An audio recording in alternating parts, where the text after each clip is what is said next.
Hi everyone, welcome to Meenu's menu. എല്ലാവരും സുഖമായിട്ടിരിക്കുന്നതെന്ന് വിശ്വസിക്കുന്നു. അപ്പോൾ ഇന്നത്തെ നമ്മുടെ മീനൂസ് മെനുവിൽ ഞാൻ പ്രിപ്പയർ ചെയ്യാൻ പോകുന്നത് നല്ല ഒരു അടിപൊളി ഫിഷ് കറിയാണ്. നല്ല കോട്ടയം സ്റ്റൈൽ റെഡ് ഫിഷ് കറിയാണ് നമ്മളിന്ന് മീനൂസ് മെനുവിൽ തയ്യാറാക്കാൻ പോകുന്നത്. എന്താ പറയുക, നല്ല എരിവും പുളിയും ഒക്കെ ആയിട്ടുള്ള വളരെ ടേസ്റ്റി ആയിട്ടുള്ളൊരു ഫിഷ് കറിയാണിത്. അപ്പം എൻ്റെ ചാനൽ പുതിയതായിട്ട് കാണുന്ന ആരെങ്കിലും ഉണ്ടെങ്കിൽ താഴെയുള്ള സബ്സ്ക്രൈബ് ബട്ടൺ ഒന്ന് ക്ലിക്ക് ചെയ്ത് കൊടുക്കുക. അതോടൊപ്പം സൈഡിലുള്ള ബെൽ ഐക്കണും ഒന്ന് ക്ലിക്ക് ചെയ്യുക. അപ്പോൾ നമുക്കിനി ഈ ഫിഷ് കറി തയ്യാറാക്കാൻ ആവശ്യമുള്ള ഇൻഗ്രീഡിയൻസ് എന്തൊക്കെയാണെന്ന് നോക്കാം. അപ്പോൾ നമ്മുടെ ഇന്നത്തെ ഈ ഫിഷ് കറി റെസിപ്പി നല്ല നാടൻ സ്റ്റൈലിലുള്ള ഫിഷ് കറി ആയതുകൊണ്ട് ഞാൻ ഇതിലോട്ട് നല്ല വെളിച്ചെണ്ണയാണ് എടുത്തിട്ടുള്ളത്.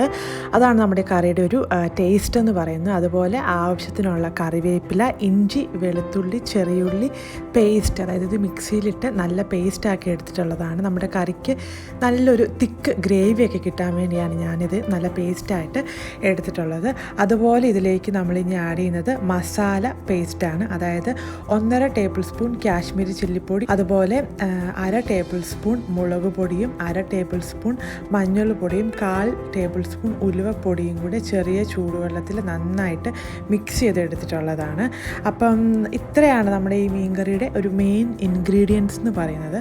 അപ്പോൾ ഇനി നമ്മുടെ ഈ ഫിഷ് കറി എങ്ങനെയാണ് തയ്യാറാക്കാൻ പോകുന്നതെന്ന് നമുക്ക് നോക്കാം. അപ്പോൾ നമ്മുടെ ചട്ടി ഇവിടെ നന്നായിട്ട് ചൂടായിട്ട് വന്നിട്ടുണ്ട്. ഇതിലേക്ക് നമുക്ക് ആവശ്യത്തിന് വെളിച്ചെണ്ണ ചേർത്ത് കൊടുക്കാം. ഒരു നാടൻ സ്റ്റൈലിലുള്ള കറി ആയതുകൊണ്ട് തന്നെ ഇതിലോട്ട് നമ്മൾ വെളിച്ചെണ്ണ ആഡ് ചെയ്യുന്നതായിരിക്കും ആ കറിക്ക് കുറച്ചുകൂടി ഒരു രുചി കൂട്ടുന്നത്. അപ്പം എണ്ണ ചൂടായി വന്നിട്ടുണ്ട്. ഇതിലോട്ട് നമുക്ക് ആവശ്യത്തിന് കടുക് ചേർത്ത് കൊടുക്കാം. കടുക് നന്നായിട്ടൊന്ന് പൊട്ടി വന്നതിന് ശേഷം അതിലേക്ക് നമ്മൾ നേരത്തെ തയ്യാറാക്കി വെച്ച ഇഞ്ചി, വെളുത്തുള്ളി, ചെറിയുള്ളി പേസ്റ്റ് ആഡ് ചെയ്ത് കൊടുക്കാം. അപ്പോൾ നമ്മൾ ഈ ഇഞ്ചിയും ചെറിയുള്ളിയും വെളുത്തുള്ളിയും പേസ്റ്റാക്കി എടുക്കാൻ കാര്യം, അങ്ങനെ ചെയ്ത് കഴിയുമ്പോൾ നമ്മുടെ കറിക്ക് എന്താ പറയുക, നല്ലൊരു തിക്ക് ഗ്രേവി പോലെ കിട്ടും. അതുമാത്രമല്ല, അത് നന്നായിട്ട് മീനിലെല്ലാം ഒന്ന് പിടിച്ച് വരാനൊക്കെ ഈ പേസ്റ്റായിട്ട് നമ്മൾ എടുക്കുമ്പോൾ അത് സഹായിക്കും. അതുപോലെ ഞാനിവിടെ എടുത്തിരിക്കുന്ന ഒരു ചെറിയ കഷ്ണം ഇഞ്ചിയും ഒരു 7-8 വെളുത്തുള്ളികളും വെളുത്തുള്ളിയുടെ അല്ലിയും അതുപോലെ ഒരു 4 ചെറിയുള്ളിയാണ് എടുത്തിട്ടുള്ളത്. അപ്പോൾ നമ്മുടെ മീനിൻ്റെ ക്വാണ്ടിറ്റി എത്രയുണ്ടോ അതനുസരിച്ച് നിങ്ങൾക്ക് ഇത് അഡ്ജസ്റ്റ് ചെയ്യാവുന്നതാണ്. അപ്പോൾ ഇത് നമുക്ക് നന്നായിട്ടൊന്ന് എണ്ണയിലിട്ടൊന്ന് വഴറ്റിയെടുക്കാം.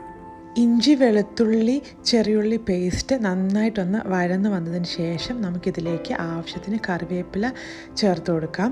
അപ്പോൾ കറിവേപ്പില നമ്മൾ ചേർക്കുന്നത് നല്ലൊരു ഫ്ലേവറിന് വേണ്ടിയാണ്. അപ്പോൾ ഒരു നാടൻ മീൻകറി ആയതുകൊണ്ട് തന്നെ നമുക്കിതിലോട്ട് കുറച്ച് അധികം കറിവേപ്പില ചേർത്ത് കൊടുത്താൽ അതുകൊണ്ട് കുഴപ്പമൊന്നുമില്ല, നല്ലൊരു ടേസ്റ്റ് അത് കിട്ടത്തേ ഉള്ളൂ.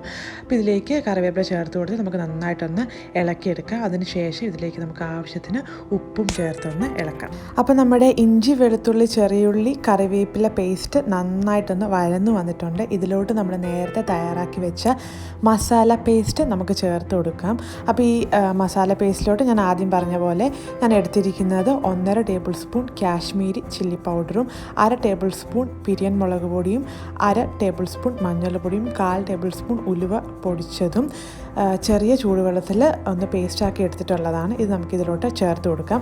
അപ്പോൾ ഇത് ഞാൻ പേസ്റ്റാക്കി എടുക്കാനുള്ള കാര്യം എന്താണെന്ന് വെച്ചാൽ, നമ്മൾ പൊടിയായിട്ട് ചേർത്ത് കൊടുക്കുമ്പം ചിലപ്പോൾ അത് ഇങ്ങനെ കട്ട പിടിച്ചൊക്കെ കിടക്കാനൊക്കെയുള്ള ചാൻസ് ഉണ്ട്. അതുപോലെ തന്നെ നന്നായിട്ടൊന്ന് ബ്ലെൻഡ് ചെയ്ത് എളുപ്പത്തിൽ ഒന്ന് ബ്ലെൻഡ് ചെയ്തൊക്കെ കിട്ടാൻ വേണ്ടിയാണ് ഞാനിങ്ങനെ പേസ്റ്റാക്കി എടുത്തിട്ടുള്ളത്. പക്ഷേ ഇങ്ങനെ പേസ്റ്റായിട്ട് ആഡ് ചെയ്ത് കൊടുക്കണമെന്ന് നിർബന്ധമില്ല. നിങ്ങൾക്കിത് ഡയറക്റ്റ് ഇതിലോട്ട് പൊടിയായിട്ടും ചേർത്ത് കൊടുക്കാവുന്നതാണ്. ഇനി നമുക്കിതെല്ലാം നന്നായിട്ടൊന്ന് ഇളക്കിയെടുക്കാം. അപ്പം ഇതിൻ്റെ ഒരു പരുവം എന്ന് പറയുന്നത്, ഇത് നന്നായിട്ടൊന്ന് വഴന്ന് വന്നതിന് ശേഷം ഇതിൻ്റെ മുകളിൽ എണ്ണയൊന്ന് തെളിഞ്ഞു വരുന്നത് പോലെ നമുക്ക് കാണാൻ പറ്റും. അതാണ് അതിൻ്റെ കറക്റ്റ് ഒരു പരുവം എന്ന് പറയുന്നത്. അപ്പോൾ ഇത് എത്രത്തോളം അങ്ങനെ വഴറ്റിയെടുക്കാവോ അത്രത്തോളം ടേസ്റ്റായിരിക്കും നമ്മുടെ മീൻ കറിക്ക് ഉണ്ടാകാൻ പോകുന്നത്. അപ്പം നമുക്കിത് നന്നായിട്ട് ഇതിലോട്ട് നമുക്കിനി ഒരു 1/2 കപ്പ് ചെറിയ ചൂടുവെള്ളം ചേർത്ത് കൊടുക്കാം. അപ്പം നമുക്ക് ഫിഷ് കറിക്ക്, അതായത് ഫിഷിൻ്റെ ക്വാണ്ടിറ്റി ഒക്കെ അനുസരിച്ച് നമുക്ക് വെള്ളം ഇതിലോട്ട് ചേർത്ത് കൊടുക്കാവുന്നതാണ്. അപ്പോൾ ഞാനിപ്പോൾ ആദ്യം ഒരു 1/2 കപ്പ് ചെറിയ ചൂടുവെള്ളമാണ് ചേർത്ത് കൊടുക്കുന്നത്. ഇനി ഇടയ്ക്ക് നമുക്ക് പിന്നീട് ആവശ്യമുണ്ടെന്ന് തോന്നിയാൽ നമുക്ക് കുറച്ച് വെള്ളം കൂടെ ആഡ് ചെയ്ത് കൊടുത്താൽ മതിയായിരിക്കും. ഇനി ഇതിലോട്ട് നമുക്ക് കുടംപുളി ചേർത്ത് കൊടുക്കാം. ഞാനൊരു 3 കുടംപുളിയാണ് ചേർത്ത് കൊടുക്കുന്നത്. കുടംപുളി ചേർത്ത് നന്നായിട്ടൊന്നിത് ഇളക്കി കൊടുക്കാം.